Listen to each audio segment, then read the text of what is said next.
자, 오늘 설교 제목이 좀 수상합니다. 내면의 장애물을 찾아라. 한번 따라해 봅시다. 내면의 장애물을 찾아라. 네, 우리가 지난 3주 동안 했던 거 간단하게 한번 생각해 보세요. 우리는 변화에 대해서는 아무것도 할 수 없다. 하지만 하나님은 변화시킬 수 있는 하나님이시다. 두 번째. 세 번째, 그래서 우리는 뭐 해야 된다? 나를 하나님께 맡길 때 변화가 시작된다. 이 말씀 드렸죠?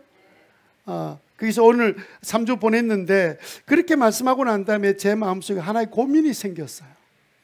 왜냐하면 이 말씀을 듣고 자신을 맡기기로 기도한 사람도 성도들이 있지만 어떤 성도는 맡긴다고 기도를 했음에도 불구하고 아무런 변화가 일어나지 않는 거예요. 얼마나 부끄럽고 미안합니까 제가. 분명히 맡기면 변화된다 그랬는데 안 맡겼나? 제 혼자 생각에는 안 맡겼지. 그러니까 안 변했지. 뭐 이런 생각합니다만은, 그러나 우리가 잘 아는 것처럼 하나님은 우리를 변화시켜 주시기를 원하시기 때문에 우리가 주님께 전능하신 하나님 앞에 내 문제를 맡기기 시작하면 그분은 분명히 해결해 주시는 거죠. 혹시 안 맡기신 분이 계신다면 그분은 지금이라도 마음을 바꾸어서 내 인생의 모든 짐들, 변화를 일으킬 수 있는 모든 것들은 내 힘으로 안 되니까 하나님께 이제 한번 맡겨드려야지, 이런 마음의 결심이 일어나게 되기 바랍니다. 그래서 우리 속에 변화를 경험하셔야 되고요, 가정의 변화가 일어나고 목장의 변화가 일어나고 우리의 살아가는 삶의 변화가 일어나는데 주님께서 약속한 것을 주님이 이루셔요. 근데 제 고민의 근원적인 문제는 뭐였냐면 분명히 맡긴다고 기도했는데 다른 사람은 또 이제 맡기고 난 다음에 마음도 편안해지고 또 이제 뭔가 바뀌어지는 모습들을 눈으로 보고 있는데 왜 나는 아무런 변화가 없는 거지? 맡기기도 하고 기도도 했는데 주님 앞에 내가 맡긴다는 표시로 헌신도 하고 있는데 왜 아무런 변화가 일어나지 않을까라는 이 부분에 고민이 있는 분이 계시고요. 저도 그게 좀 고민거리가 아닌가 그런 생각이 들어요. 아마 많은 분들이 말씀을 듣고도 그 말씀의 능력으로 변화를 경험하지 못한 제 이전의 삶 그대로를 살아가고 있는 것이 얼마나 답답하고 힘든 일입니까? 신앙생활에 별로 재미가 없어요. 그래서 자꾸 세상의 재미를 찾는 거예요. 왜? 신앙생활의 재미는 이 말도 못하는 일인데 그 기쁨을 누리지 못한 채 세상의 재미에 빠져가 산다는 게 얼마나 불행합니까? 그건 결과가 뻔하게 나타난 일이기 때문에 걱정이 되는 거죠. 그래서 오늘 중요한 문제가 어디 있을까? 왜 주님께 맡긴다고 기도하는데도 진짜 내 속에 평안과 기쁨과 변화를 경험하지 못하는 이유가 뭘까 하는 그 이유를 같이 붙들고 오늘 한번 말씀을 생각해 보려고 생각합니다. 자, 그 이유를 제가 이렇게 쉽게 설명해 볼게요. 그렇게 집에서 청소해도 방 청소 안 하던 인간이, 청소하는 꼴을 본 적이 없는 그 인간이 어느 날 친구가 온다고 방 청소를 하는데 그렇게 청소를 잘하는 줄은 몰랐어요. 구석구석까지 다 뒤져서 하고 안 닦는 유리창까지 닦으면서 아니 자기 방만 하는 게 아니라 하여튼 들어오는 입구부터 시작해서 청소를 하는데 와, 이렇게 청소를 잘하는 줄 몰랐네 하고 나중에 온 친구 보니까 여자친구가 온 거예요. 그럴 줄 알았다. 지저분한 방바닥 닦고 벗어놓은 양말 쓰레기통에 넣고, 쓰레기통에 넣으면 안 되지, 세탁기 안에 넣어야 되는데 이놈의 인간이 또 그 양말을 갖다가 쓰레기통에 집어넣고 이러면서 손님 맞이한다고 방 청소한다고 난리가 난 거예요. 여러분, 그냥 사람이 와도 청소하는데 하나님을 초청하고 하나님이 나를 변화시키는 그분에게 나의 삶을 맡기기 위해서 그분을 만나는 시간을 갖는데 당연히 내 내면의 상태에 있는 더러운 것들이 청소돼야 되는 거 당연하지 않습니까? 내 내면에 한 번도 청소를 하지 않고, 방은 정리하면서 내 내면은 청소하지 않아도 그 하나님을 만나서 나의 문제를 맡길 수 있을까 하는 의문이 생기지 않을 수 없는 거예요. 내가 내면에 대하여, 내 내면에 갖고 있는 이 장애물에 대하여 한 번도 내가 생각하지 못했구나. 내가 그동안 내 속에 쌓여있는 쓰레기 같은 이 모든 것들을 내가 제거하지 않은 상태에서 나를 하나님께 맡긴다? 그럼 내가 하나님께 쓰레기 맡기는 건가? 그래서 내 내면의 장애물이 결국은 하나님께 맡긴다고 함에도 불구하고 맡겨지지 않는 삶. 그것은 누가 하냐면요, 우리 자신이 알아요. 남은 잘 몰라요.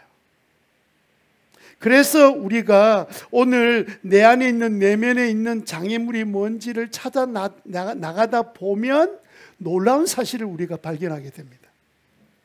그 장애물이 뭐냐? 나는 예수 믿기 전에 살았던 삶의 가치관뿐만 아니라 예수 믿고 난 다음에도 늘 듣고 보고 경험했던 많은 것들, 세상의 것들이 내 속에 차곡차곡 쌓여서 영적인 쓰레기 같은 지식이 쌓여 있고요.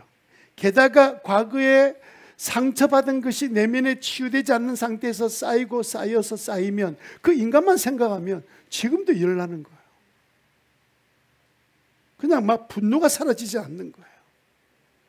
게다가 어떤 일을 결정할 때 되면 꼭 내 결정하는 내용들을 보면 전부 다 안 믿는 사람이나 내 생각이나 똑같은 거다 결정이 나가고 있는 거예요.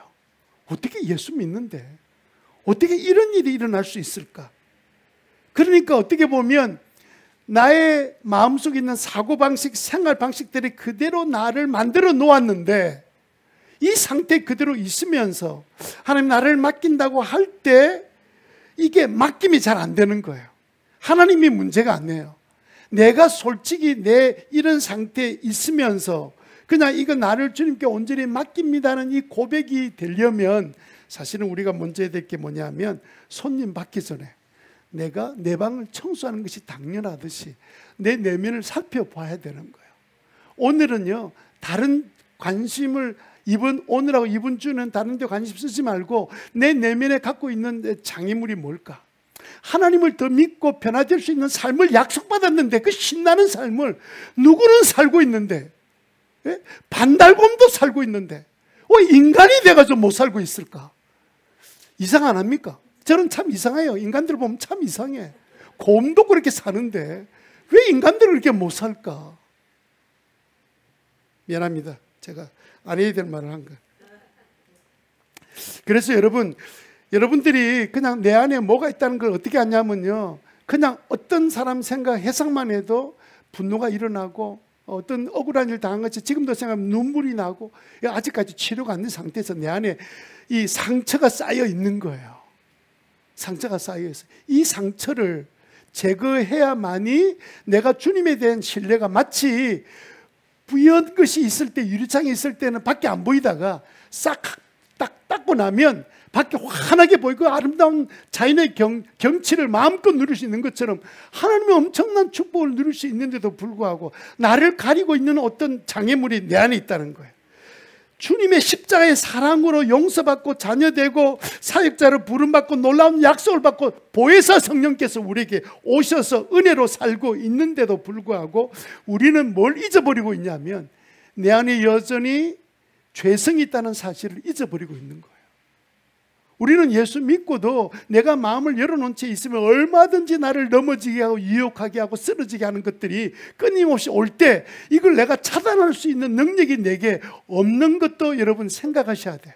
물론 이게 내가 변화를 경험하면서 그 능력이 점점 커져요. 어떨 때는요, 옛날에는 그게 나의 유혹거리였는데 지금은 저는 나한테 유혹거리가 안 돼. 이상한 일이 아니잖아요. 그래서 우리는 이 죄성이 내게 있다는 사실을 생각하고 우리가 날마다 깨어있는 이유가 뭡니까? 왜 날마다 기도하려고 애쓰는 이유가 뭡니까?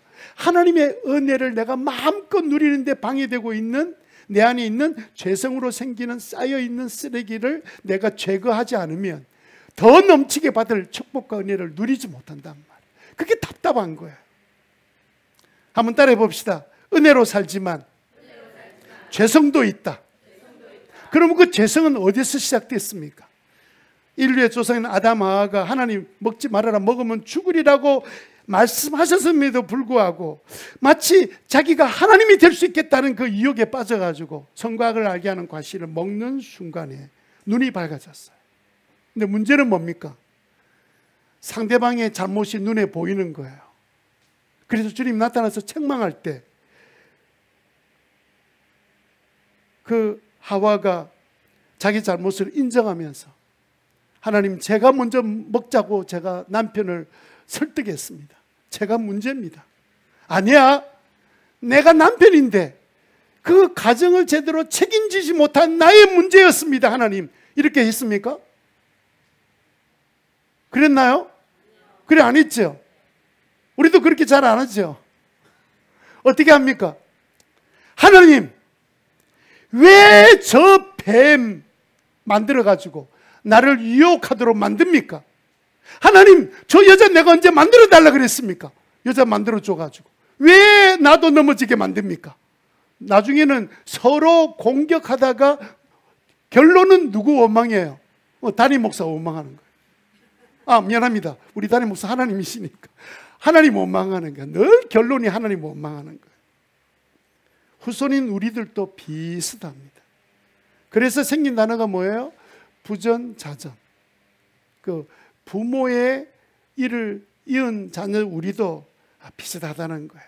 이렇게 보니까 우리 안에 과거에 받았던 상처, 또 그 비난, 그리고 또 내가 지었던 죄악, 이런 것들이 분명히 용서받을 수 있는 은혜 길을 다 열어놓았음에도 불구하고 내가 그 상태를 쌓아놓고 있는 상태에 있으니까 온전히 맡기지 못하고 변화의 삶을 살지 못하고 있는 거죠.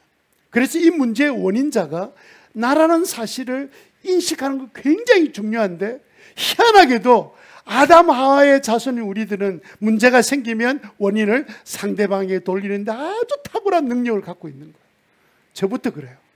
문제가 생기면 이거 누구 문제야? 누구 탓이야? 라고 하고 있는 모습을 보게 되는데요. 그거는 왜 그러냐면요, 막 아담 하와만 계속 막 욕하고 있으면 안 되고, 나중에 천국 가서 나중에 뭐라 합시다. 동시에 당신 때문에 이러면서. 문제는 나에 대한 자기 인식이 분명하지 않은 거예요. 나는 나를 누구란지 안다고 생각해요. 나는 꽤 뭔가 능력도 있고 지식도 있고 뭔가 갖고 있다고 생각하는데, 진짜 그럴까요? 진짜 그럴까요? 예를 한번 들어볼게요. 이제 심리학자들이 만들어 놓은 단어 중에 하나가 도덕적 우월성 편향. 도덕적으로 나는 남보다 우월하다는 잘못된 편견, 편향, 그런 경향이 우리에게 있다는 거예요. 그래서 늘 우리 자신들은 남보다 도덕적으로 좀 나아, 이런 생각으로 산다는 거죠. 그래서 여러분, 내가 어떤 잘못을 해서 문제가 생기면 나한테는 관대해요. 내가 너무 힘들어서, 피곤해서, 내가 깜빡 잊어버려서, 이렇게 정당화하면서도 똑같은 잘못을 다른 사람이 하거나 가족이 할 때는 당장 그 사람 됨됨이의 문제로 비난하는 거예요. 저 인간은 원래 안 되는 인간이야. 내가 화가 난 것은 내가 오늘 스트레스 때문에 그런 거야, 이렇게 합리화시키면서도 다른 사람에게 화를 내면서 그 인격을 탓하는 거죠. 저런 상황에 자기한테 소리 지르는 저게 부모가 문제야. 자기가 소리 지를 때는요, 자식들이 말을 들어야 되는데 말 안 들으니까. 이게 우리의 재성에서 나타나는 잘못된 편향이 있다는 거예요. 요거 비슷한 편향이 뭐냐면 기준점 편향이라는 게 있습니다. 기준점 편향. 이거는 뭐냐면요, 자기 잘못을 판단할 때 항상 자기가 중심이에요. 그래서 관대해져요. 그런데 다른 사람 잘못하면 비난하는 이중잣대를 우리가 갖고 있습니다. 잣대는 그냥 집에 그냥 줄자만 하나 있으면 되는데 꼭 우리 안에 이중잣대를 갖고 있는 겁니다. 예를 하나 들어볼게요. 운전할 때 제가 자주 실수하는 것 중에 한 가지가, 운전할 때 내가 순간적으로 바빠서 싹 끼어들었는데 뒤에서 빵 소리 나면 아이고 미안합니다, 내가 좀 바빠서 그래요 이러고 이제 운전해 가고 깜빡 켜고 갑니다.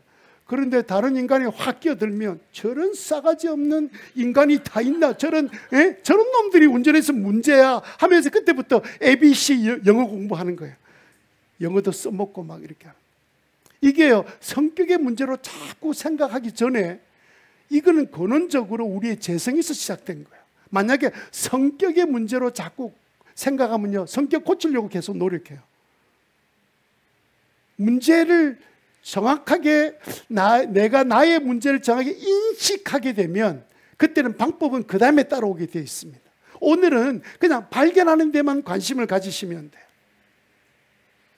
그런데도 불구하고 놀라운 것은 뭐냐면 일반적으로 크리스찬들 가운데는요, 대부분 사람들이 내 안에는 잘못된 것이 참 많아 라는 것을 인정하고 있다는 거예요.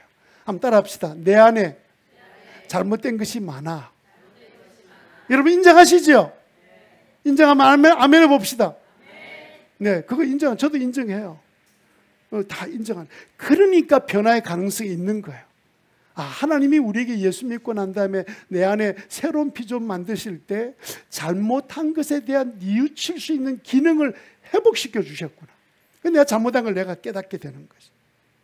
그래서 변화의 가능성이 있는데, 심지어 십자가 옆에 달려 있었던 그 흉악한 죄인도 예수님을 만나고 난 다음에 뭐라고 말합니까? 야! 우리는 우리가 저지른 죄 때문에 마땅하지만 이분은 그런 죄를 지은 분이 아니야. 그거 어떻게 그렇게 깨닫게 된 겁니까? 그러므로 여러분, 우리 안에는 나를 변화시키는데 장애물이 있다는 사실을 먼저 인식하는 것이 시작입니다. 그럼 첫 번째로, 만약 나의 내면에 장애물이 없다고 생각하고 인정하지 않는다면 어떻게 사느냐? 첫 번째, 자기 자신을 정당화하며 살 겁니다. 요게 정당한다는 말을 다른 말로 하면 합리화시키면서 살 겁니다. 이러면 절대로 변화하고 싶은 필요를 느끼지 않습니다. 왜? 내가 정당화시키는데 뭘 변화를 시켜요? 내가 문제라고 인식해야 변화가 시작되죠. 뭔가 주님의 도움이 필요한 거죠. 그래서 여러분, 기도가 자꾸 내가 필요한 것만 구하는 기도에 머물러 있는 이유가 뭐냐면 내 자신을 제대로 인식이 안 된 거예요. 여러분, 우리가 하나님의 말씀을 통해서, 기도를 통해서 내가 어떤 존재라, 나의 갖고 있는 잘못된 경향을 발견하고 나면 그때 하나님, 내가 문제입니다 하고 자기 죄를 고백할 텐데, 여러분이 자기 죄를 고백하고 눈물로 기도한 적이 얼마나 됐냐 한번 보세요. 그럼 여러분 문제가 하나도 없는 겁니까?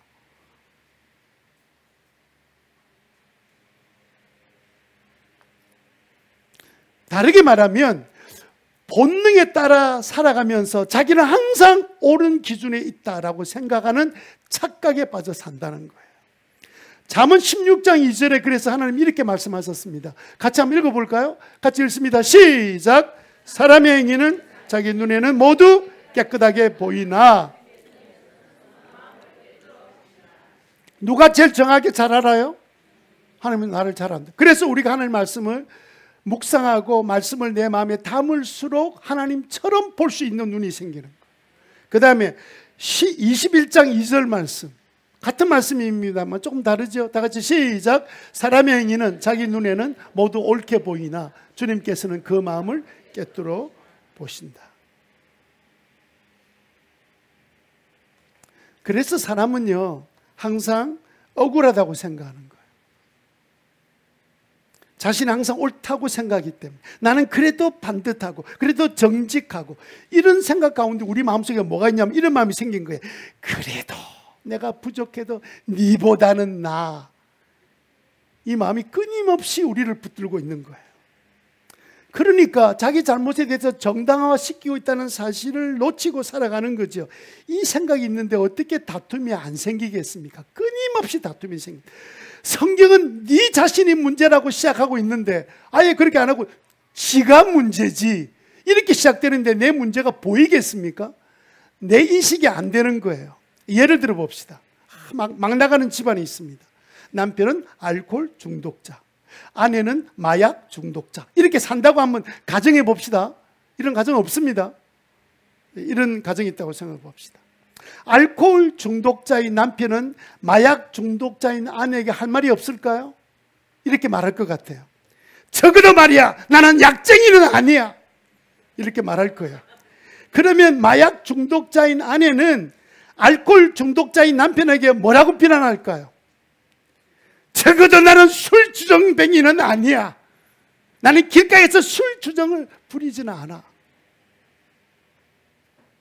성경에 보니까 바리새인도 성전에 들어와서 기도하면서 나는 저 서 있는 세리와 같지 않습니다.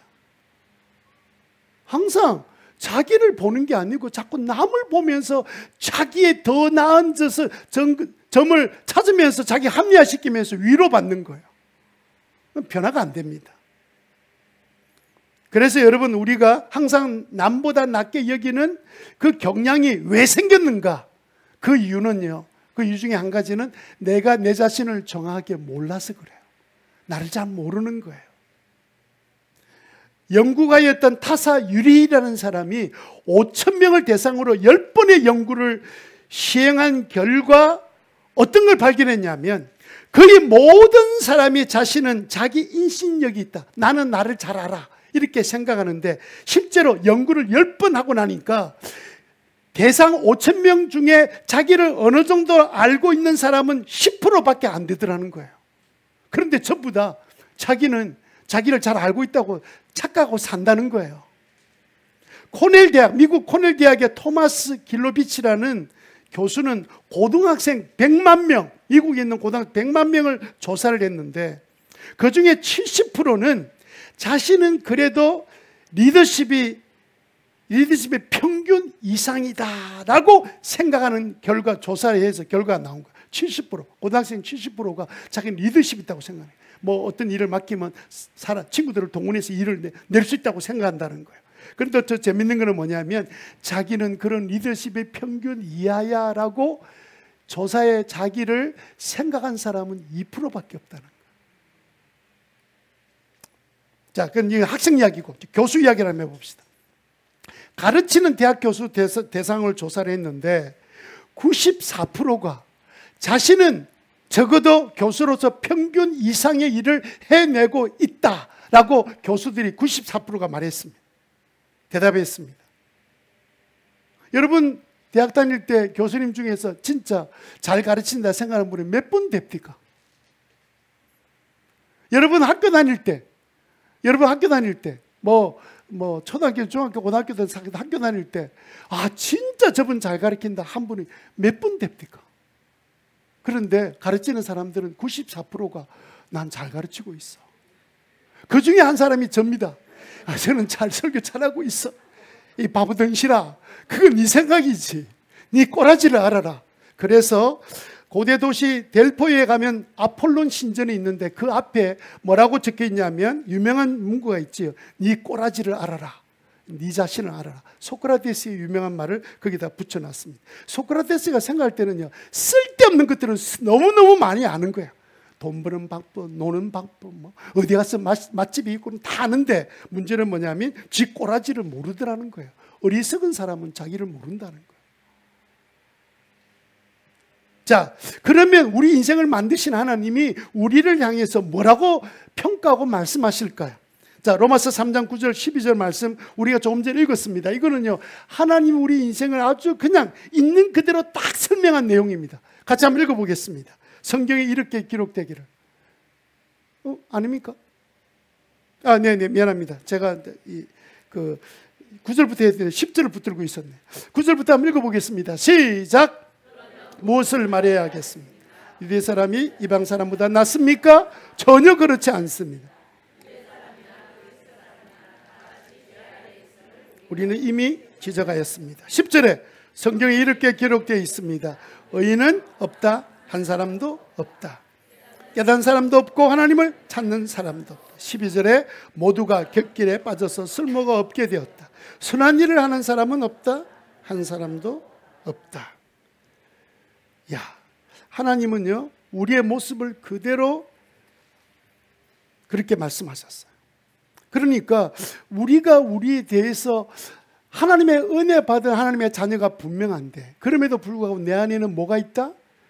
죄성이 있는 존재다. 근데 잊어서 안 될 부분이에요.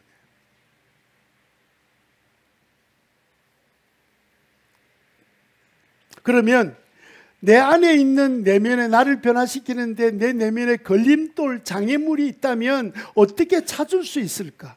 어떻게 하면 내 내면의 장애물을 찾을 수 있을까요? 두 번째 우리가 생각할 것은 뭐냐면 조사해 봐야 돼요.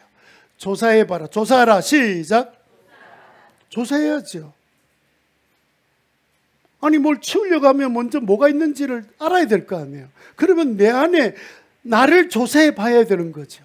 그런데 조사를 정확히 안 하고 대충 그래도 나는 다른 사람보다 더 나은 사람이야, 이렇게 하고 끝내버리면 변화되기 참 어렵습니다. 그래서 여러분 누가 잘 아냐면요, 우리 가족이 잘 압니다. 3년 전에 5년 전에 지금하고 비교해 보면 뭐가 달라졌는지 한번 물어보세요.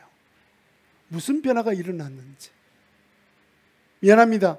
이건 아주 비극적인 이야기지만 많은 사람이 별로 변화 없는 삶을 살아가는 것이 굉장히 일반화된 이유가 뭐냐면 다른 데 문제가 있는 게 아니에요. 나를 꽤 괜찮은 사람으로 자꾸 생각하고 사는 거예요. 내 안에 분명히 나는 하나님 보실 때 너 문제 많은 인간이야. 맞습니다, 주님. 내 문제가 뭡니까? 이렇게 기도를 해야 되는데 자기 문제에 대해서 묻지를 않으니까 모르고 있는 거예요. 하나님이 안 가르쳐 주시겠습니까? 그러니까 여러분, 우리가 내가 어떤 존재인지를 모르면 우리는 어떻게 사냐면 나는 꽤 착한 사람이다, 이렇게 생각하고 살아요. 마태복음 7장 3절 5절에 보니까 어찌하여 너는 남의 눈 속에 있는 티는 보면서 내 눈 속에 있는 들보는 깨닫지 못하느냐. 내 눈 속에 있는 들보가 있는데 어떻게 남에게 말하기를 네 눈에서 티를 빼내 줄 테니 가만히 있거라, 그렇게 말할 수 있겠느냐. 위선자야, 먼저 내 눈에서 들보를 빼내어라. 그래야 네 눈이 잘 보여서 남 눈 속에 있는 티를 빼줄 수 있을 것이다. 이게 주님께서 하신 말씀의 요지가 뭡니까? 사람은 자기 자신을 잘 모른다는 거예요. 자기는 잘 알고 있다는데 주님은 너 잘 몰라. 어느 정도 모릅니까? 내 눈에 들보, 대들보, 기둥이 내 눈에 들어있는지도 모르고 있다는 거예요. 다 예수님은 다 보고 있는데 니는 네 그 들보 때문에 아무것도 못 보고 있는 장님이야, 이러고 있는데 자기는 다 보고 안다는 거예요. 다 판단하고 나는 모르는 게 없다. 정치는 정치대로, 경제는 경제대로 모든 거 다 한다. 진짜 그럴까요? 여기서 말하는 티는 아주 작은 걸 말하는 거죠. 주님은 좀 과장된 표현을 하긴 하셨지만 우리 자기 인식에 대해서 나중에 이렇게 만약에 주님께서 그 인식에 대한 부분을 말씀해 주실 때 내가 맞습니다, 주님, 진짜 제가 문제입니다 라고 받아들이지 않으면 나중에 나의 삶에 다시 변화가 올 수 있는 기회가 없게 되는 순간이 오면 그때 분명히 후회하게 됩니다. 내 인생 잘못 살았구나. 근데 그때는 소용이 없어요. 어떤 분들은 그때 회개하면 뭐 용서받지만 나는 변화된 삶을 누리지 못하는 거예요. 용서받지요. 다 용서받고 주님 앞에 가지요. 그런데 나는 변화로 누리게 되는 기쁨과 은혜와 축복을 나는 경험해 봤습니까? 그러니까 세상에 재미가 있는 거예요. 그래서 남의 눈에 있는 티를 보기 이전에 먼저 네 눈에 있는 들보를 보아라. 남을 잘못했다고 말하기 전에 말하려고 하는 그 순간이 되면 나는 하고 자신을 돌아봐라. 그 이야기를 주님께서 하시고 계시는 거죠. 자, 위대한 전도자였던 그 공부를 해본 적이 없는 무디, 이분은 굉장히 큰 위대한 지도자로 쓰임받았잖아요. 근데 이분이 참 관대한 사람이고 예심이 많았다고 합니다. 남을 비판하는 이야기를 들어본 적이 없었던 청년 하나가 무디를 그렇게 추종하고 따라다니다가 한 번은 무디 선생님한테 이렇게 말했답니다. 선생님은 어떻게 그렇게 예심이 많습니까? 나는 도대체 이해가 안 되는데 저 사람. 도대체 저는 선생님에게서 비판하는 모습을 본 적이 없습니다. 그랬더니 무디 선생님이 아주 걸작 같은 대단한 대답을 해 주셨어요. 무디가 한 말입니다. 나는 지금 무디라는 인간하고 싸운다고 정신이 하나도 없어. 누구하고 싸운다고요? 예, 자기 자신. 내 잘못을 찾기에도 너무 바쁜데 언제 다른 사람의 잘못을 찾아가지고 비난할 수 있겠습니까? 나는 그럴 정신이 없어요. 그러면 우리는 어떻게 하면 내가 어떤 인간인지를 조사할 수 있을까요? 보통 세상에 조사하는 방법이 두 가지가 있는데요. 자기 내면의 문제를. 첫 번째는요, 자기 반성입니다. 모든 사람이 다 하는 겁니다. 이거는 믿는 사람, 안 믿는 사람까지 다 하는 거예요. 자기가 어떤 잘못을 저질렀을 때, 그 사실을 깨달았을 때 발견하고 인정하고, 자기 잘못에 대해서 내가 참 다시는 하지 않아야 되겠다라고 뉘우치는 것을 반성이라 그럽니다. 이것도요, 반성도 아무나 또 다 하는 것도 아니에요. 기분 나쁘면 또 안 해요. 그죠? 막 잘못했다고 막 이야기하고 이러면 참 잘못한 건 분명한데, 그래 잘못해서 내가 지적받았는데 그러면 맞아 내가 잘못했어 이렇게 되는 게 아니고, 니는 뭐 잘했는데, 이게 툭 튀어나오면서 갑자기 이게 싸움으로 바뀌는 거예요. 3차 대전이 집에서 일어나는 거예요. 그래서 여러분, 이것도 성숙도에 따라서 자기 반성을 하는 사람이 있고 하지 못하는 사람이 있습니다. 이 방법으로는 자기의 궁극적인 장애물을 발견할 수가 없습니다. 그냥 일어난 사건에만 알지 자기 내면에 갖고 있는 문제가 뭔지는 생각 안 합니다. 세상은 그거 말해주지 않아요. 그 욕심 때문이다, 남을 좀 잘 인정 못해서 그렇다, 이 정도로 끝나는 거지, 주님이 말씀하시는 정확한 내 자신의 인식의 문제, 죄성의 문제를 이야기해 줄 수가 없어요. 그래서 두 번째 방법이 뭐냐면 자기 조사입니다. 따라합시다. 자기 조사. 자기 조사는 어떻게 하는 거냐면 이런 겁니다. 자기를 정확히 조사하는 겁니다. 어떻게 조사하냐면, 내가 뭐 잘못했지, 이거는 자기 반성입니다. 내가 나를 바라보는 거예요. 문제 많은 내가 나를 바라보면서 반성하는 겁니다. 그러면 자기 경향에 따라서 반성하는 거예요. 그래서 100% 온전한 반성이 제대로 될 수도 없는 거죠. 그래서 하나님께서 주신 방법이 자기 조사인데, 자기 조사는 어떻게 하냐면, 하나님은 이런 나를 뭐라고 평가하실까? 성경은 이런 나의 행동에 대해서 뭐라고 이야기하고 있을까? 라는 기준을 가지고 자기 조사하는 거예요. 하나님 말씀 가지고. 그래서 우리가 기도하는 이유가 뭡니까? 하나님, 제가 이런 문제에 빠졌는데 혹시 제가 뭘 잘못했는지 저는 아직도 근원적인 원인을 잘 모르고 있습니다. 말씀해 주십시오. 성경을 읽으면서 매일 묵상하면서 우리가 하는 일이 뭡니까? 그 말씀을 통해서 나를 비춰보는 거예요. 아, 내가 이런 부분을 내가 놓치고 살았구나. 하나님, 내가 이 부분을 제대로 한번 순종하며 살아보겠습니다. 그래서 우리가 큐티하고 말씀 묵상하는 거잖아요. 자기 조사를 하지 않으면 어떻게 되느냐? 본능에 따라서, 자기 수준에 따라서 인생을 살아가고 생각할 수밖에 없다. 그러면 자기 조사를 통해서 내게 발견된 나의 가장 중요한 장애물을 발견하면 어떻게 되느냐? 이건 나중에 다룰 문제긴 하지만 우리는 그냥 간단히 짚고 넘어가야 될 부분이 뭐냐면, 이미 주님께서 십자가에서 다 이뤄 놓으셨어요.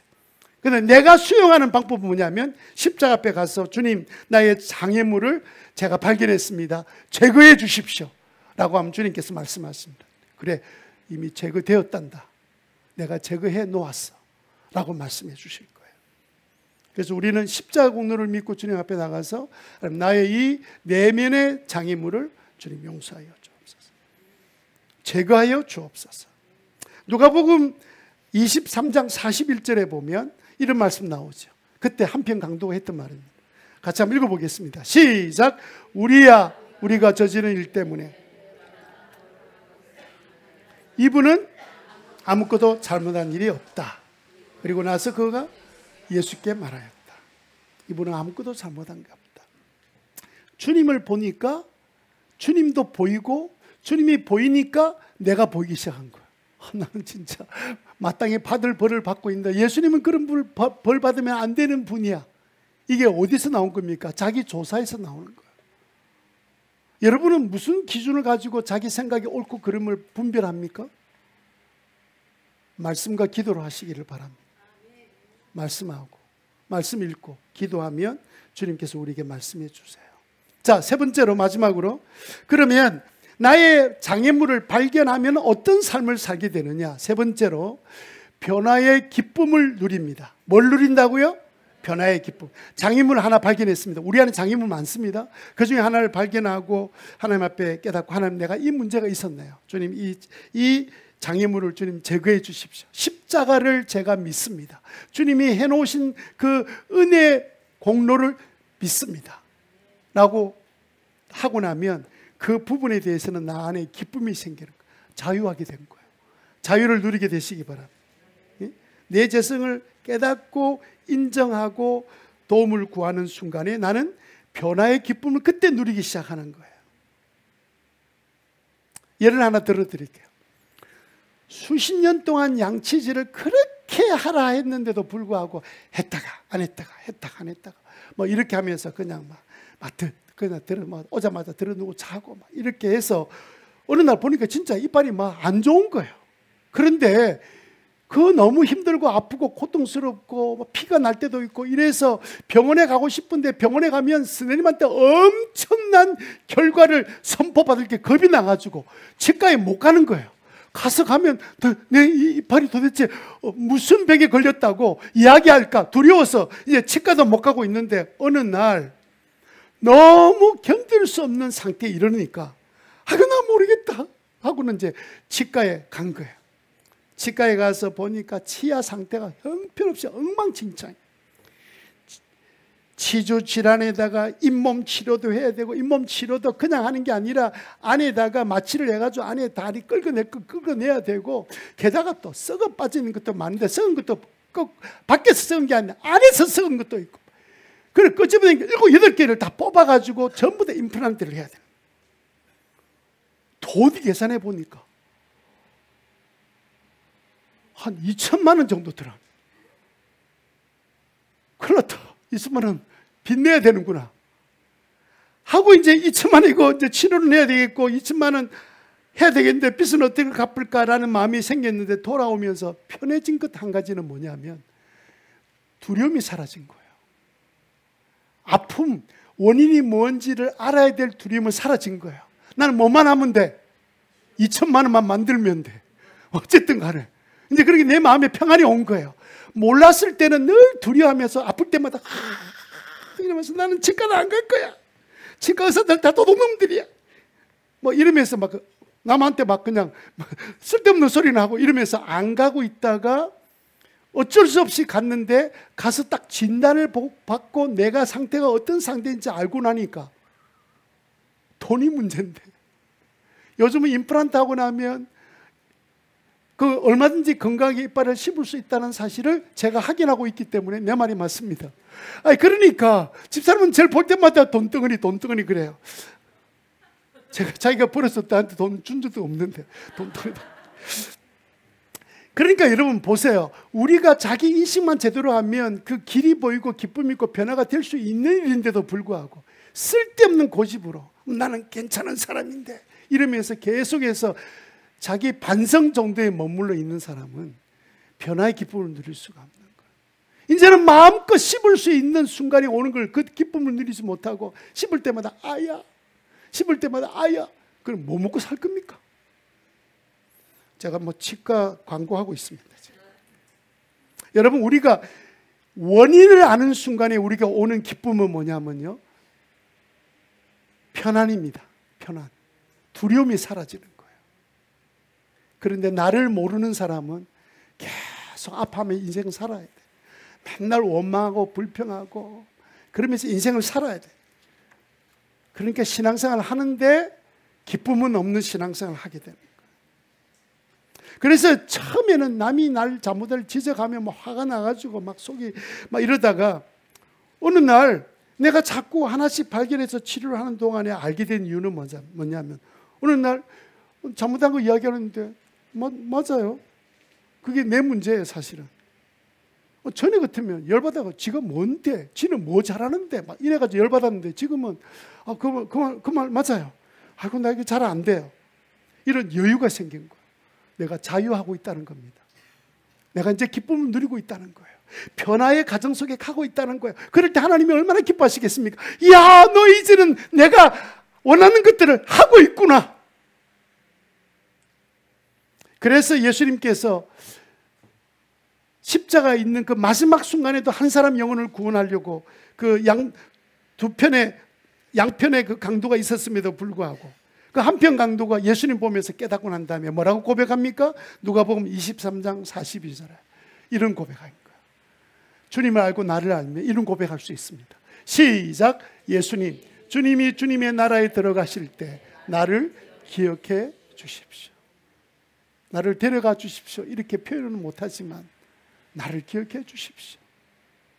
이거 어떻게 고백할 수 있는? 이거 아무나 하는 고백입니까? 자기 자신을 정확히 인식할 때 하는 고백이고, 그 인식을 하게 만드는 게 누구냐면 예수님을 제대로 만나는 순간에 나를 인식하기 시작하는 거예요. 그런 축복을 누리게 되시기를 바랍니다.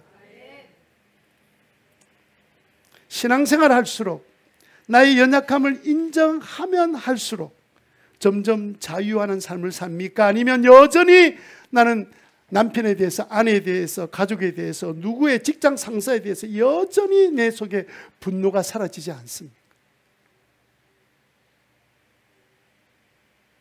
내 문제를 내가 알면 내가 손해보거나 억울해지거나 양보하는 것이 아니라 내 삶에 온유한 마음뿐만 아니라 평온과 기쁨과 변화의 은혜를 마음껏 누리게 되는 것을 믿으시기 바랍니다. 이 사실을 이번 한 주간 동안 여러분, 내 안에 있는 나의 장애물이 뭔지를 다 찾을 수 없다 하더라도 한 가지라도 제대로 찾아서 그 문제를 이미 주님께서 다 해결해 놓을 길을 다 열어 놓으셨어요. 인정하고 주님 도움만 구하면 여러분 자유하는 삶을 살게 될 줄로 믿습니다.